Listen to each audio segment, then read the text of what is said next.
கர்த்தருடைய நாமம் மகிமைப்படுவதாக. இந்த நிகழ்ச்சியை பார்த்து கொண்டு இருக்கிற உங்கள் ஒவ்வொருவரையும் இயேசு கிறிஸ்துவின் நாமத்தினாலே அன்போடு வாழ்த்துகிறோம்.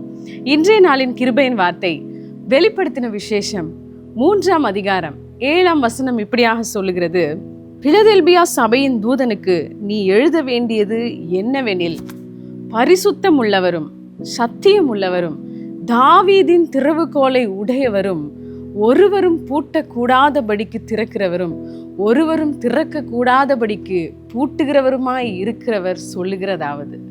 ஆம் தேவ பிள்ளைகளே, நம்முடைய தேவன் தாவீதின் திறவுகோலை உடையவர். ஒருவரும் பூட்டக்கூடாதபடிக்கு திறக்கிறவரும் ஒருவரும் திறக்கக்கூடாதபடிக்கு பூட்டுகிறவரும் அவரே. ஹல்லேலூயா! அந்த தேவன் நம்மோடு இருக்கிறார். இங்கே திறவுகோல் என்று சொல்லும் பொழுது சாதாரணமாக நம்மிடத்தில் இருக்கிற சாவி அல்ல, நம்முடைய கரங்களிலே நம்ம வைத்து நம்ம பாக்கெட்டில் வச்சு யூஸ் பண்ணுற ஒரு சாவி அல்ல. இது ஒரு அதிகாரத்தின் திறவுகோலாக இருக்கிறது. ஹல்லேலூயா! இது ஏன் தாவீதின் திறவுகோல் என்று சொல்லப்பட வேண்டும் என்று பார்த்தீர்கள் என்றால், தாவீது ராஜா இஸ்ரவேலிலே ஒரு அதிகாரமுள்ள ராஜாவாக இருந்தார். அந்த தாவீதின் நாட்களிலே அவர்களுடைய ராஜ்யம் பெருகிற்று.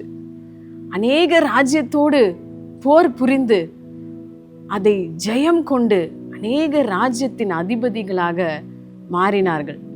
ஆம் தேவ பிள்ளைகளே, அது போலதான் அதிகாரமுள்ள நம்முடைய இயேசு கிறிஸ்து தாவீதின் வம்சத்திலே வந்தவர்.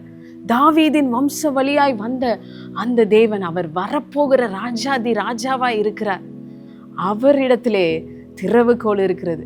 ஒருவரும் பூட்டக்கூடாதபடிக்கு திறக்குகிற திறவுகோல், ஒருவரும் திறக்கக்கூடாதபடிக்கு பூட்டுகிற திறவுகோல் அவருடைய கரத்தில் இருக்கிறது. இந்த திறவுகோலை அவர் வைத்து என்ன செய்கிறார்? நம்முடைய வாழ்க்கையிலே அநேக அடைப்பட்ட வாசல்களை ஆண்டவர் திறக்கிறவராய் இருக்கிறார். சில திறந்து வைத்திருக்கும் வாசல்கள் அவருடைய கரத்தினாலே அடைக்கப்படுகிறது. சில கர்ப்பங்கள் கர்த்தரால் அடைக்கப்பட்டதை நம் வேதத்திலே பார்க்கிறோம். ஆம் தேவ பிள்ளைகளே, நம்முடைய வாழ்க்கையிலே ஒருவேளை சந்தோஷம் இல்லாமல் இருக்கலாம், சமாதானம் அடைக்கப்பட்டு காணப்படலாம். சமாதானத்தின் திறவுகோல் அவருடைய கரத்தில் இருக்கிறது. நம்முடைய வாழ்க்கையிலே சந்தோஷம் உண்டு பண்ணுகிற திறவுகோல் அவரிடத்துல இருக்கிறது. உங்களுடைய எதிர்காலத்தின் திறவுகோல் அவருடைய கரத்தில் இருக்கிறது. இன்னும் திருமணம் நடக்கவில்லையா, இல்லை குழந்தை பாக்கியம் இல்லையா, எல்லாவற்றையும் திறப்பது அவருடைய கரத்தில் இருக்கிறது.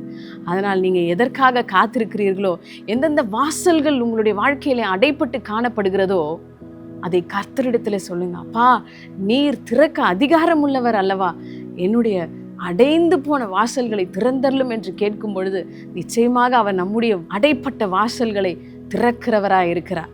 ஏசாயாவிலே நீங்க பார்க்கும் பொழுது வனாந்திரத்திலே வழியையும் அவாந்திர வெளியிலே ஆறுகளை உண்டு பண்ணுகிறவர். நமக்காக எப்படிப்பட்ட நிலைமையிலே நீங்கள் இருந்தாலும் அந்த இடத்திலே ஒரு வாசலை திறப்பதற்கு அவர் திறவுகோலை உடையவராய் இருக்கிறார். அந்த தேவனை பற்றி கொள்ளுங்கள். அந்த தேவன் மீது விசுவாசத்தை வைங்க. தொடர்ந்து அவரை விடாமல் அவரிடத்துல கேட்டுக்கொண்டே இருங்க. எல்லா அடைப்பட்ட வாசல்களையும் கர்த்தர் திறக்க வல்லமையுள்ளவர். மத்தேயு 28ஆம் அதிகாரம் 18ஆம் வசனத்திலே அவர் சொல்லுகிறார்: அப்பொழுது இயேசு சமீபத்தில் வந்து அவர்களை நோக்கி, வானத்திலும் பூமியிலும் சகல அதிகாரமும் எனக்கு கொடுக்கப்பட்டிருக்கிறது. ஆம், நம்முடைய வாழ்க்கையில ஒவ்வொரு காரியமும் அவருடைய கரத்தில் இருக்கிறது.